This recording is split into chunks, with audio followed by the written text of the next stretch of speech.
In Taiwan, it's difficult for me to buy any bigger place and even to have permission to build a temple or ashram for the people to come and practice benevolent energy anymore. I'm not all that rich. My money, tens of, I don't know how much, must be hundreds of millions that I have earned with my work, my business and anything, all went out to different corners of the world to help people in need, to help disaster victims, war victims, animal people, rescuing operations, etc. Worthy causes. So after 40 years of being a master teaching the Quan Yin method, I could only buy one ashram. That is now the New Land ashram. Everywhere else is just small. You can't buy big land in Taiwan and build big buildings. It's very difficult and expensive. I don't have that much money to keep buying. I don't know why I say all this to you. So I just let you know that even all those accusations, anything about me are all wrong, I have difficulty being a master in the world which is full of killings and grabbing for murderous business. Yeah, these murderous businesses, they have big lands. They can build any big animal people prison there. They have connections with the powerful people, and they make good business, and they pay, they bribe and all that. I don't do this business. I spend only my honest money. I don't bribe anybody. I don't use any connections to become this and that or to buy this and that land. All the awards or the honorary citizenships given to me, for example, it all came from nowhere. I didn't even know until the last day when they reported to me that I have such and such event from the government to give me an honorary citizenship. I wasn't the one who go around and buddy with any government to get anything. Up to now, I don't know any powerful government leaders or anybody. The first time I ever know any government officials or workers was when I went to ask those governments to help the refugees, the Vietnamese refugees at that time, because they were killing themselves, to stop being repatriated to Vietnam. At that time, the war was just over and people were still very afraid of the communist system. So they run away, risking their lives in a big sea. Yeah, now we talk about refugees again. I have mentioned before, I have talked about that before. I say, only if your country is at war or in desperate situation. Otherwise, don't go to any other country. Don't be refugees. Least of all, illegal refugees. People look down upon you. And you just build up kind of dream land, but it's not like that. Every country has to fend for themselves. The citizens have to fend for themselves. They have to work hard, just like you in your country. You must use your brain, your power, your willpower, your survival instinct to make your own living. You don't have to be rich or famous. You just work enough to earn a living for yourself, your family. That will be enough already. There's no need to run away, sneaking into another country, risking your lives, and, being humiliated as a beggar in another country. Don't do it to yourself. Don't lower yourself to a beggar status when you still have your arms, your legs, your body, your brain, your thinking power. There's always work anywhere in any country. Maybe some rural areas don't have enough work, then you may go to the city. There are a lot of jobs. I told you I have done dishwashing when I was a student, work in a restaurant, work in hotel, as a hostess, as a waitress even, as a cook, anything I did. And then study at the same time, that language, this language. So I know some languages is all for my own earning money. For dishwashing, for example, I didn't do anything. I didn't run to any country to take refuge or anything. My family wasn't all that rich to support me abroad. I had to take care of myself.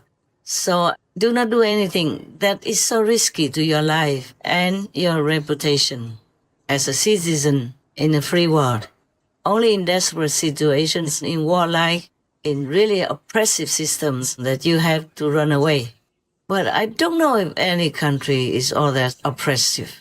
Maybe some are bad because the government is not strict with their workers, not stopping them from bribing and oppressing people for money. But even in communist countries, they say they are very strict countries, but people still can become millionaires. I saw many of them, and they can make a big business if they adhere to the system. Well, you don't have to be millionaires to be stared at by the governments or by other envious people.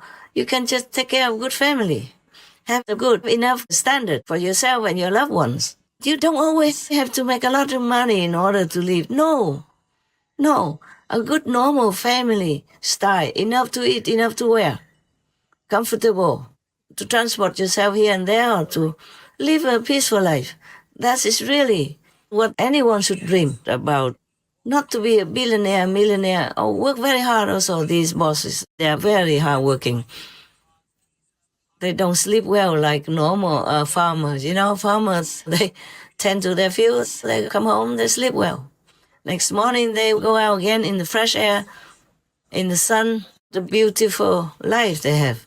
Laborers, yes, but in every work, you need to contribute, you know, either physically, mentally, or time-wise, anything. You can't just live in this world for free. And you think being a monk, like going out begging for food, this is a very free life. Nowadays, it's not that free. Many people also curse them, look down upon them like they are a burden to the society, that they have hands and feet and strong body and don't want to contribute. People don't look kindly upon such a monk, you know. They doubt their sincerity. Maybe these people are just lazy, just want to live off other humans in their country. So maybe some follow them and have the same clothing, colorful, all that, like a fashion kind of group, you know. But not everybody agrees on that kind of life. So most of the monks and nuns in Buddhism or Catholicism, for example, they stay in their order, in their temple. It's safer nowadays like that. Also, you can teach people online, on the internet. Some do that. It's good like that, you know, and people make offerings to you, and you're worthy to take it because you're doing something. You're teaching people good things, not straight in from your own faith, not doing anything to harm people, not abusing people's kindness for your own luxury. Then it's okay. The Taiwanese, not only the government and ordinary people, but the renunciated people like Yiquan monks and nuns and Buddhist monks and nuns and priests from any religion. You have to also go out of your way, of your comfortable seat, and introduce the people, encourage people to become vegan, to save your nation, because that's what you became renunciates for. Don't just sit there in your comfort zone and eat people's donations and live in comfort and luxury even, and do nothing. You have only one life. This lifetime, this is the only chance now, the last chance that you can do something good and to practice the faith that you follow. Not just talking, not just reading the sutras, but go out, tell people to do it.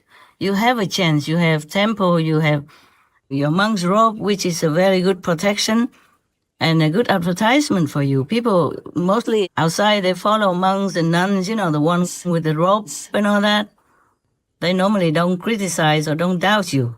Well, they do doubt me and suspect me because I don't wear the same. But monk's robe, priest robe, they are very excellent advertisements. People will respect you immediately and automatically. So you use that power to go out of your way, go out of your comfort zone, to talk to people, tell people, make a lecture, do anything. You have it all. You can do that. Just to save your country at least. Not to talk about saving the world through the compassionate way of life. Thank you. May Buddha bless you, my saints, may the Tao bless you, may God bless you. Amen.